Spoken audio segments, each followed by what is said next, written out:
Muy buenas noches, amigas y amigos. Gracias por acompañarme a un video más de cuentos de terror para antes de ir a dormir en su versión para YouTube. Sigo insistiendo en que no soy muy profesional en esto, en que no soy muy bueno en esto de hacer videos. Originalmente no era mi idea, yo solo escribía, pero pues quiero llegar a una audiencia mayor y pues voy a seguir haciendo los videos porque la verdad los hago con mucho gusto. Me encanta lo paranormal, me encanta compartir historias con ustedes, me gusta que así sea uno, dos o tres personas quienes vean este video, pero me agrada que estén aquí. Se los agradezco y también les voy a agradecer mucho si se suscriben, si le dan en el botón de suscribirse, si activan la campanita. Pero sobre todo se los voy a agradecer mucho si ustedes me recomiendan entre sus amistades, entre sus contactos. Y bueno, vámonos con el tema que nos trajo aquí esta noche. Hoy vamos a hablar de un rinconcito de la Ciudad de México. Para los que me conocen del Facebook, sabrán, porque siempre lo he dicho, que yo vivo en una alcaldía que se considera la provincia dentro de la Ciudad de México. Me refiero a Tláhuac, la alcaldía de Tláhuac, una alcaldía pues que desafortunadamente ahorita ha atravesado por una mala fama y merecida, desafortunadamente están pasando cosas, pero dentro de todo tiene su encanto. Aquí vivimos mucho lo paranormal, aquí lo que es Tláhuac. Siempre ha sido una alcaldía que se ha caracterizado por mantener sus tradiciones, así que seguramente escucharán muchos relatos de esta zona de la Ciudad de México.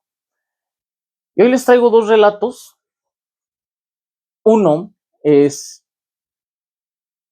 sobre la carretera que conduce del paradero de Tláhuac hacia Chalco, pasando obviamente por la entrada a lo que en alguna vez fue Valle de Jico, hoy Valle de Chalco, que es, yo creo, por mucho uno de los caminos más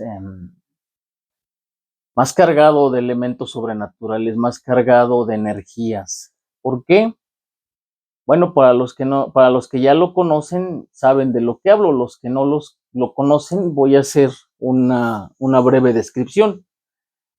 Es una carretera de dos sentidos, de dos carriles solamente, uno que conduce de Tláhuac hacia Valle de Chalco y otro en la dirección opuesta.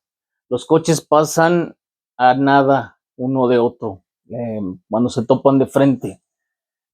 Es un poquito incómodo conducir ahí, sí, por las luces que se te vienen de frente. Y esta carretera tiene la peculiaridad de que es una lengüeta. Sale de la Ciudad de México y llega al Estado de México, pero cruza por las lagunas de Jico o las lagunas de Chalco. Espejos de agua que están ahí desde hace miles de años. Durante la época prehispánica, esa era la entrada de Chalco hacia la Ciudad de México, entrando por Tláhuac. Y han pasado muchas cosas ahí. Ya próximamente haré un video sobre las leyendas que se han entretejido en lo que es Valle de Chalco, en lo que es Jico. Pero ahorita vamos a hablar exclusivamente de la carretera. Es una carretera que también está coronada por tener árboles alrededor, en las orillas, en ambas orillas. Árboles viejos, árboles sombrosos, algunos están ya con la posibilidad de caerse, algunos han muerto.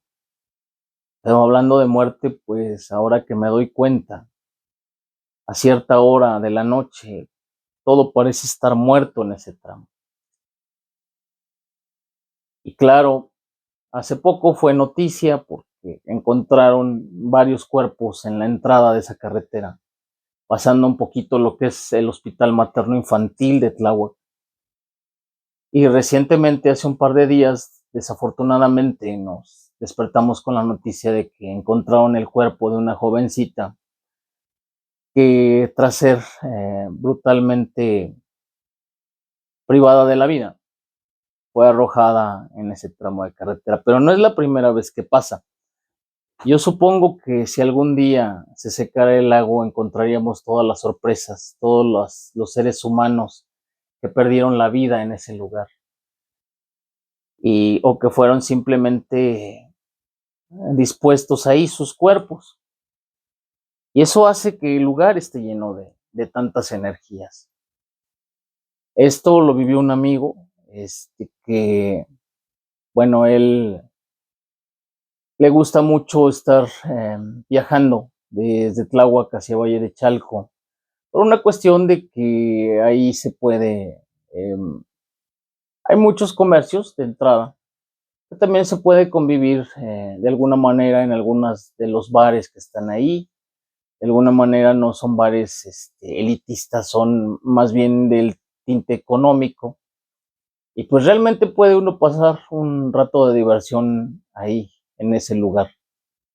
Mi amigo salió a eso de las 10 de la noche de Valle de Chalco, con dirección hacia Tláhuac.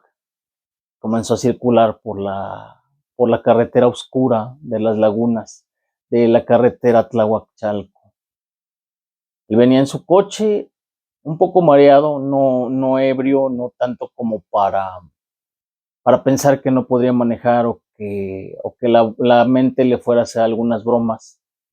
Conociéndolo, así como lo conozco, tal vez había tomado una cerveza o dos y se había regresado a casa. A mitad de camino, justo donde está más oscuro, justo donde no llegan las luces ni de Jico ni de Tláhuac, en ese punto donde la laguna parece hacerse más profunda y más misteriosa, mi amigo tuvo que detener el paso del vehículo. Todos estaban bajando la velocidad, ya que adelante había un embotellamiento causado precisamente por la feria de Tláhuac. Todos sabemos que cuando esa feria tiene lugar aquí en Tláhuac, la carretera Tláhuac-Chalco es una de las más vulnerables, debido a que el tráfico que se hace en el centro de Tláhuac repercute en esta vialidad y al ser solo de 2 carriles, pues se pone imposible el paso.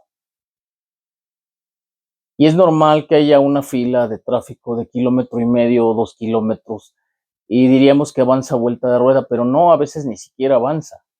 A veces es una fila de autos que está estática. Muchos comienzan a desesperarse y arriesgándose un poco tratan de hacer la maniobra para darse vuelta en U y tratar de regresar a Tláhuac por otra vía, que sí la hay, pero es mucha más vuelta. Otros simplemente se quedan ahí resistiendo el tráfico.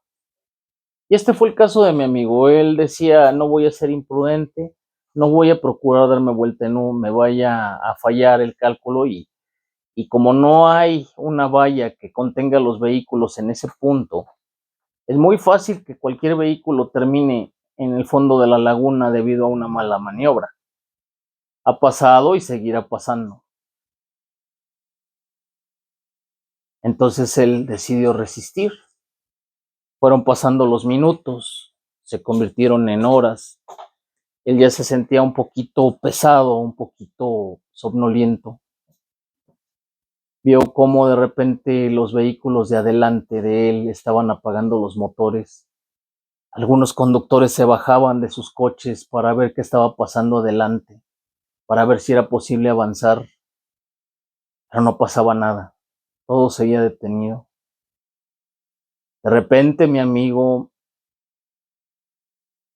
Isaac, así se llama, encendió el radio para tratar de entretenerse, para tratar de matar el tiempo, para tener un pasatiempo momentáneo que extrajera su mente de aquel lugar.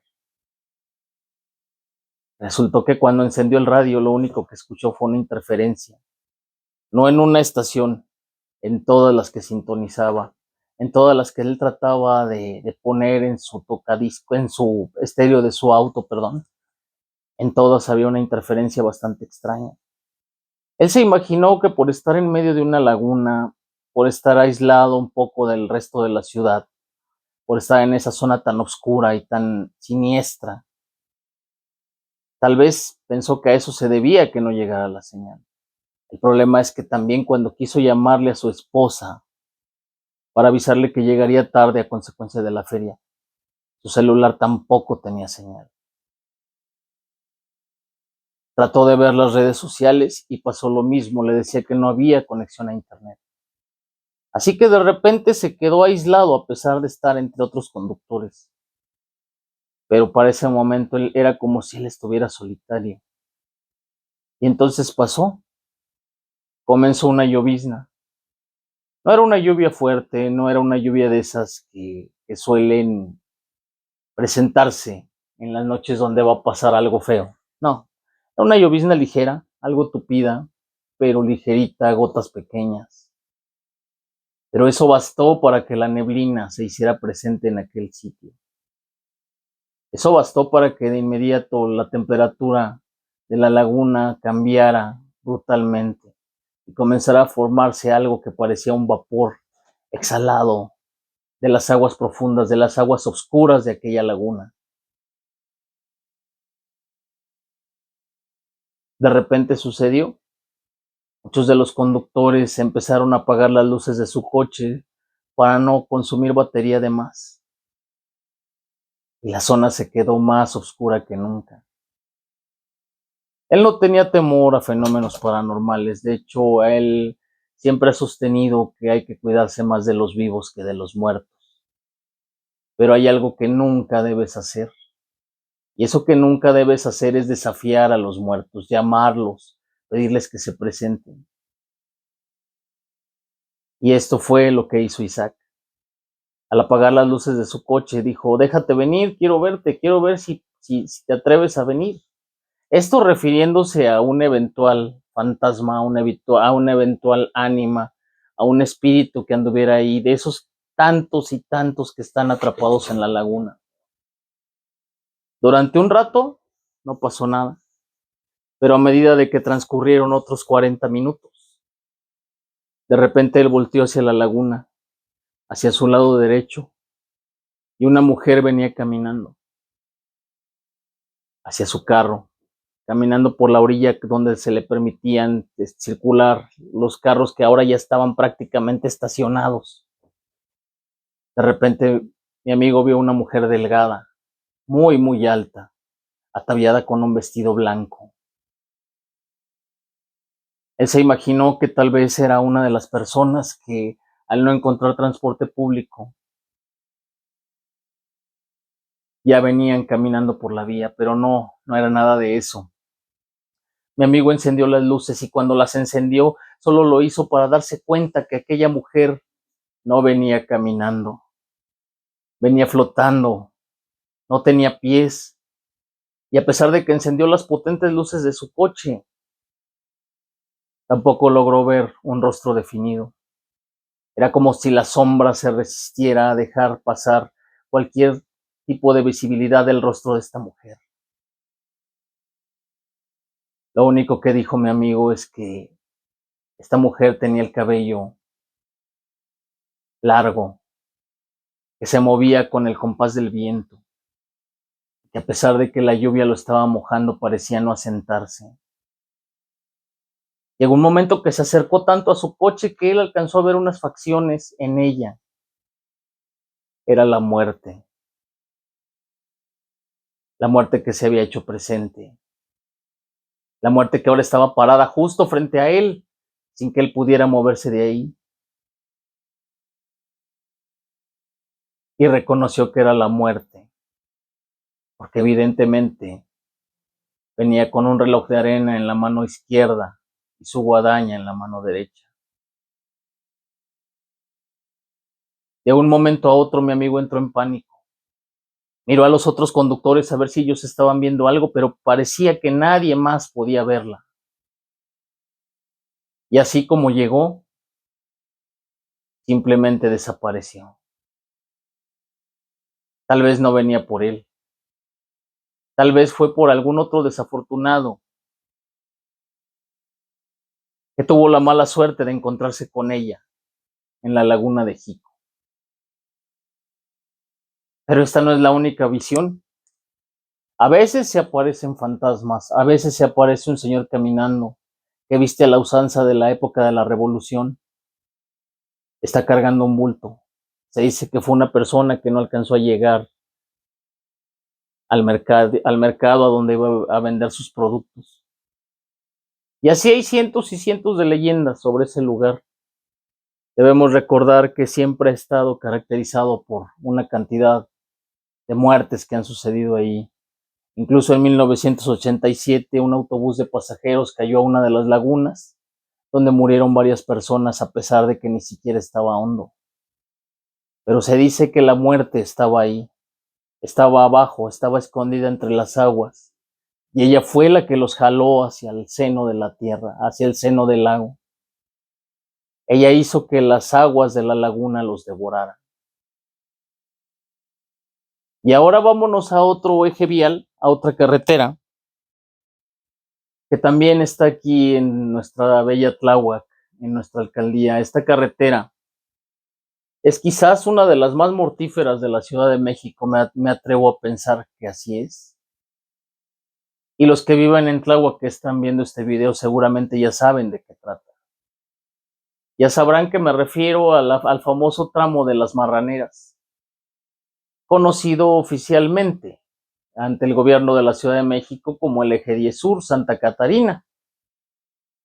Es un eje vial que nace ahí en el pueblo de Tlaltenco y va pasando por colonias como Ampliación Selene, la colonia Selene en sí, y se convierte en una especie de carretera, algo que podríamos considerar como un camino rural, o al menos así lo fue cuando Tláhuac no estaba tan en el mapa como se encuentra ahora, cuando tenía todavía más ese sabor a provincia, cuando tenía más ese aislamiento del resto de la ciudad. Saliendo de ahí, saliendo de lo que es el Cetis 1, que ahí es la colonia Ampliación Selene, continúa por un tramo y este eje vial pasa por lo que es el pueblo de Santa Catarina, para finalmente llegar a cruzar la calzada Ignacio Zaragoza o la calzada México-Puebla. Ojalá alguien me pueda aclarar si ese tramo todavía se considera Ignacio Zaragoza o ya es la México-Puebla. Para mí ya es la autopista. Y finalmente se pierde ahí por lo que es el municipio de Tlalpizáhuac, a salir a la carretera antigua, a la carretera federal de México-Puebla. Pero bueno, el tramo en cuestión, el tramo del que hablamos, comprende un poquito pasando lo que es el Colegio Cetis 1 y hasta el siguiente punto, que es el Panteón de Santa Catarina, y está una secundaria técnica. No son ni 3 kilómetros, pero aún así este tramo no es para que te confíes, sobre todo si viajas de noche. Es una carretera de 2 carriles que van hacia Ignacio Zaragoza y 2 carriles que regresan de allá. En medio hay un camellón y al lado está la famosa curva que aquí la denominamos como las Marraneras, ya que hay unas granjas ahí, unas granjas porcícolas. Están ahí y fuera de eso es 1,5 kilómetros, 2 kilómetros donde no hay absolutamente nada. Es una reserva ecológica, a veces solo hay sembradíos de maíz, a veces nada. Así que cuando la iluminación eléctrica de la zona falla, que es bastante seguido, vas en una oscuridad total, vas totalmente en las tinieblas, solamente apoyado por las luces de tu vehículo.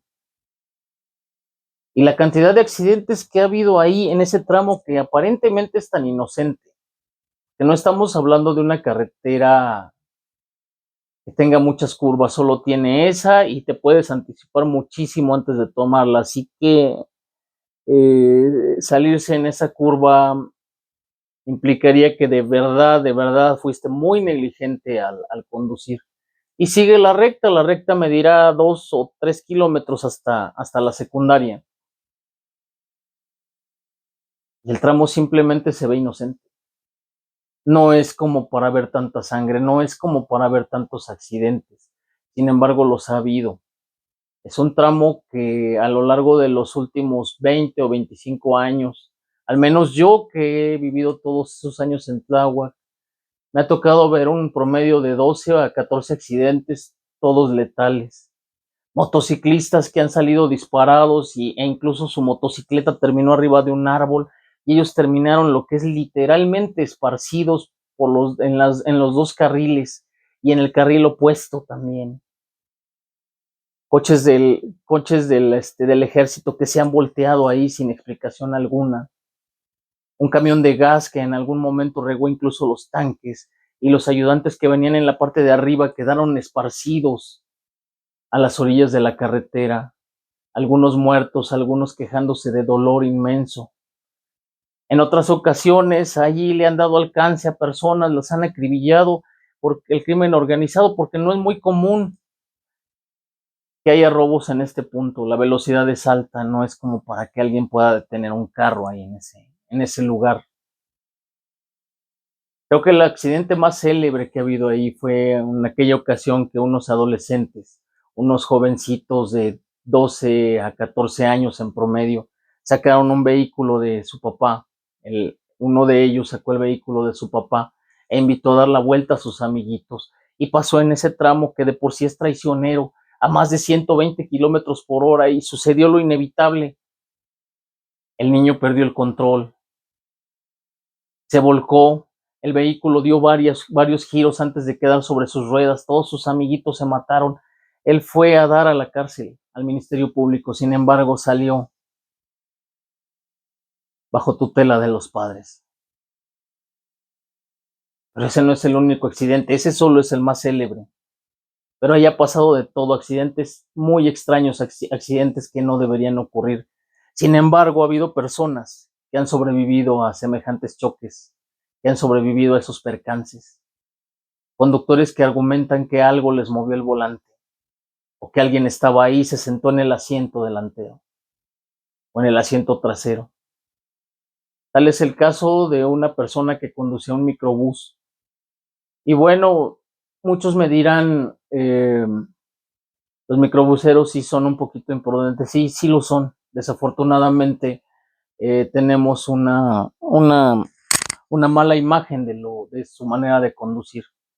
Sin embargo, le vamos a otorgar el beneficio de la duda, pero él dice que en algún momento fue a cargar gasolina en un servicio de las gasolineras G500, ahí en Santa Catarina, ahí donde el eje 10 converge con una bodega de la planta de Liconza. Cargó gasolina, ya serían como las 12 de la noche, 12:30. Obviamente él ya no estaba en servicio, simplemente fue a cargar combustible para no regresar el microbús vacío y llegando a su base estacionarlo ahí y que pernoctara ahí la unidad, eh, para que a las 5 o 6 de la mañana él ya pudiera dar la primera vuelta sin tener que pasar a abastecerse de combustible. La cuestión es que él cargó gasolina y salió de la gasolinera, se incorporó a la carretera con dirección hacia Tláhuac, con dirección hacia el CETIS 1. Él iba conduciendo de una manera normal, de una manera tranquila. Pasó el primer tope, pasó el tope de la secundaria. Después de la secundaria sigue el Panteón. El Panteón no tiene nada de aterrador, incluso cuando vas en esa carretera estás tan concentrado en otras cosas que ni siquiera lo tomas en cuenta. Pasando el Panteón tomó la recta. De repente vio una mujer parada a unos metros, entre los árboles que surcan aquella vialidad.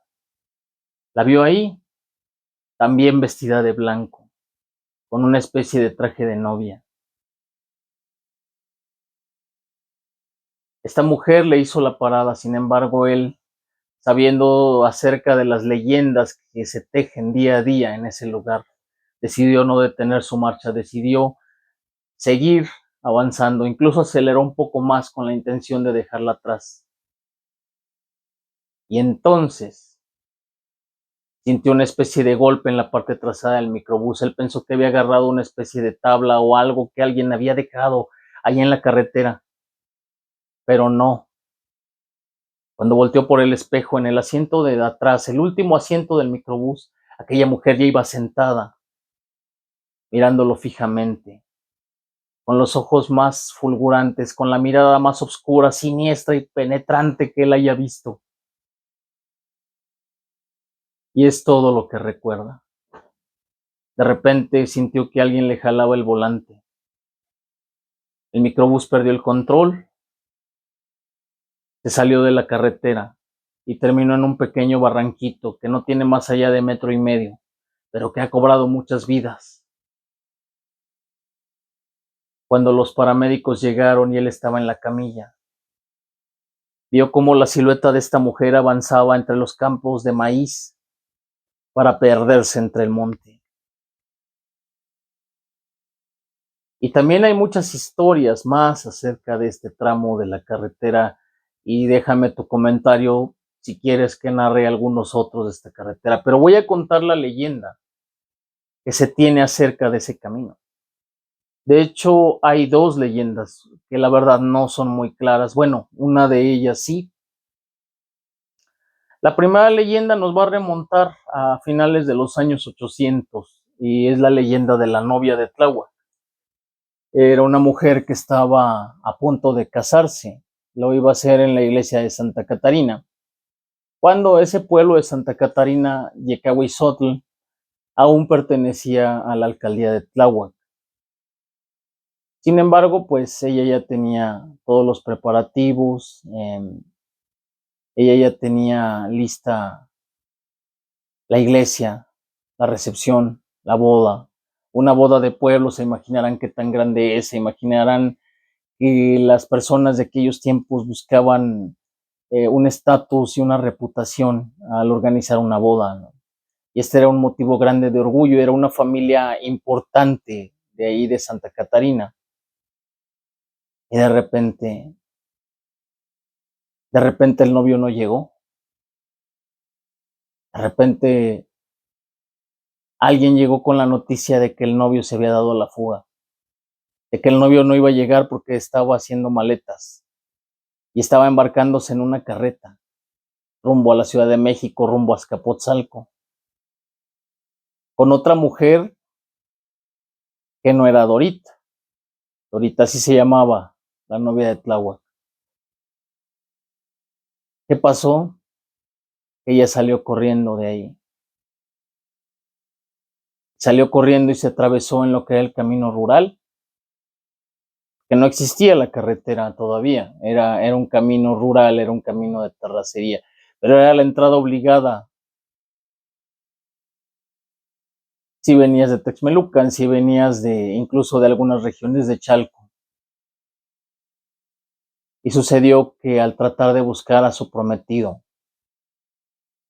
no se dio cuenta que el canal de irrigación de la milpa estaba crecido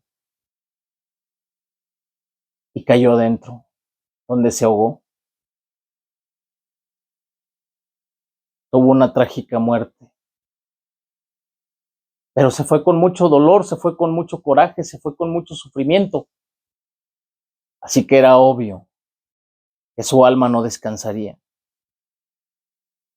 Con el tiempo aquello se pavimentó y se convirtió en lo que hoy es el eje 10. Al principio igual que la primera carretera de la que hablé, igual que la de Valle de Chalco. Era un carril de ida y un carril de regreso y sin camellón. Los autos comenzaron a aparecer en el panorama. Y ahí comenzaron los accidentes. El primer accidente del que se tuvo noticias en ese tramo fue en 1947.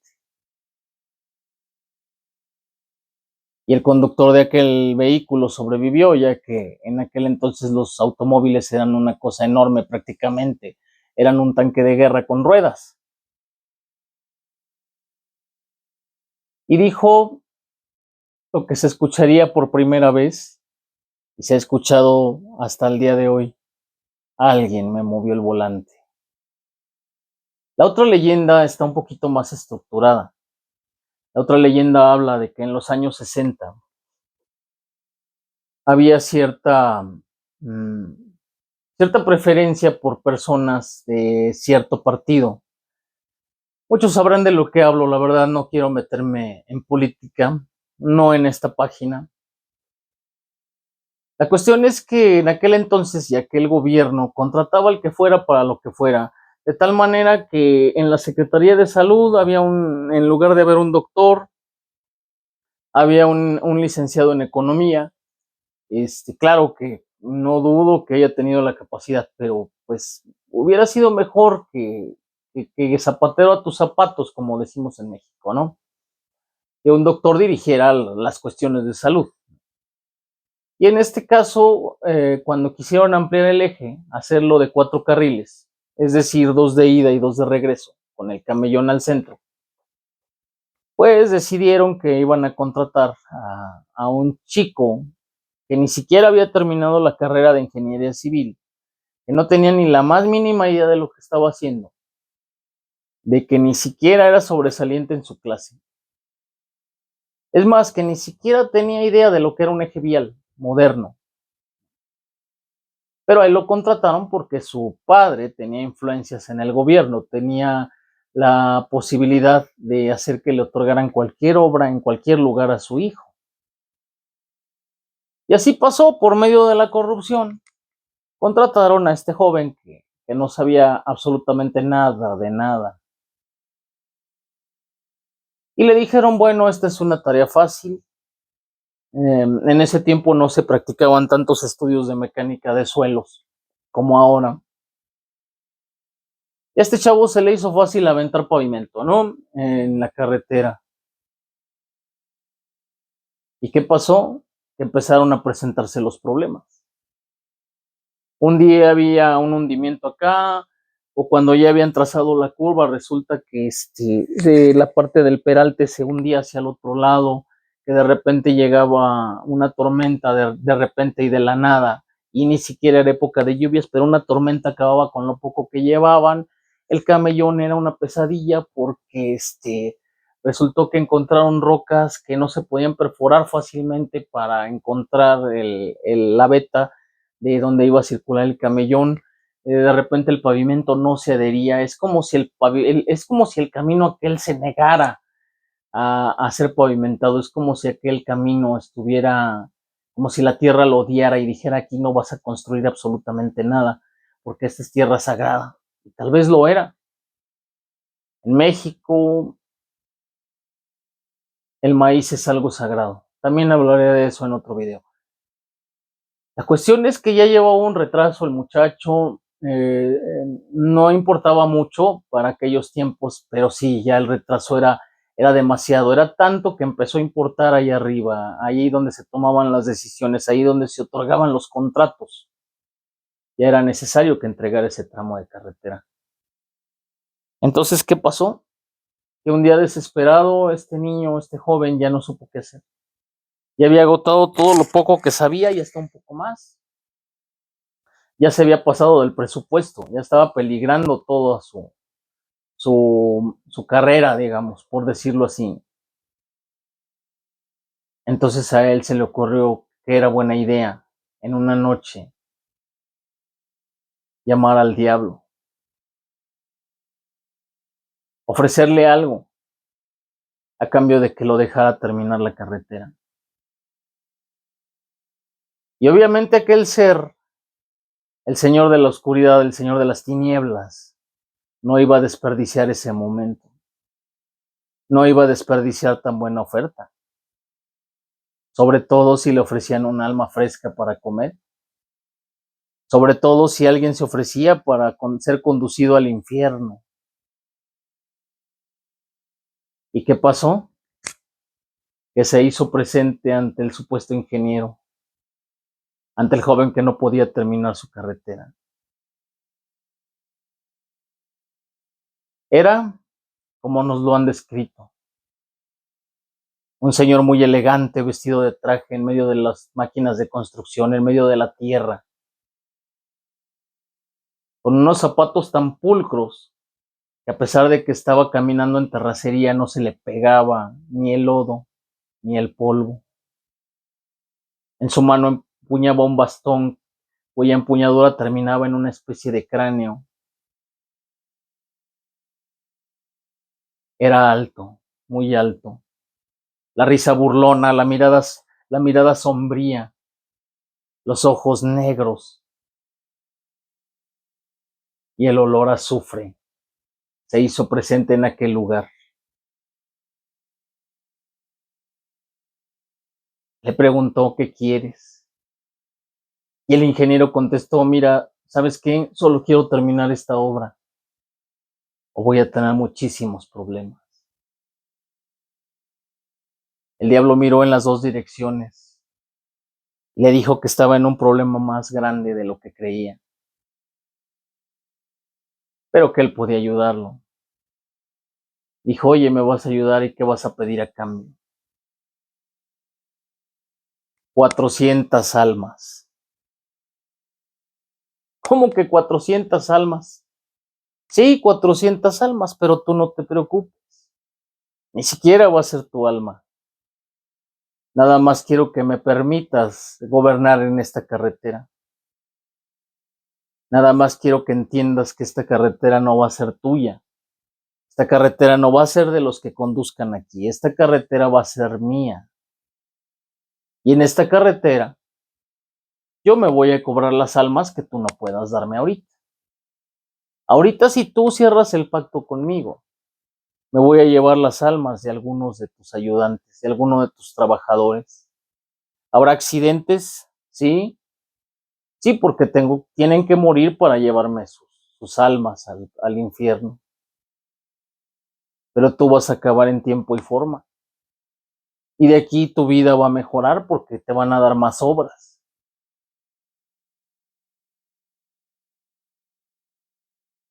Al ingeniero no le quedaba de otra. Era aceptar o terminar muy mal, y no terminar mal con el gobierno, era terminar mal con su propio padre, que a sabiendas que su hijo era un poquito atolondrado, aún así buscaba la manera de apoyarlo a través de sus contactos. ¿Qué creen que hizo el ingeniero? Aceptó de inmediato. Total, no era su alma la que estaba en juego, eran lo de sus trabajadores. Aquellos hombres a los que él miraba con desprecio por considerarlos de una clase baja, por considerarlos simples peones en este juego. Y así pasó. A la siguiente semana murieron 2 trabajadores, quedaron debajo del pavimento. Una máquina aplanadora no los vio. Y como eran de provincia, sabía que nadie los iba a reclamar. Ahí los dejaron. Poco tiempo después, un operador de maquinaria pesada murió de un infarto. Y todos vieron cómo unos seres que parecían estar hechos de humo se acercaron a él. No era como en Ghost, que se lo llevaban hacia abajo y todo, sino que simplemente se pararon enfrente de él y luego desaparecieron tal como habían llegado. Finalmente la carretera se terminó. Finalmente se entregó. Y ahí una vez más el patrón de este muchacho, el señor de las tinieblas, se volvió a aparecer. Y le dijo: bien, terminamos la carretera. A partir de aquí empiezas a pagar. Bueno, no tú. Me voy a cobrar con las almas de aquellos que conduzcan aquí. Un error, el más mínimo, y serán míos. Si se atreven a desafiarme, serán míos.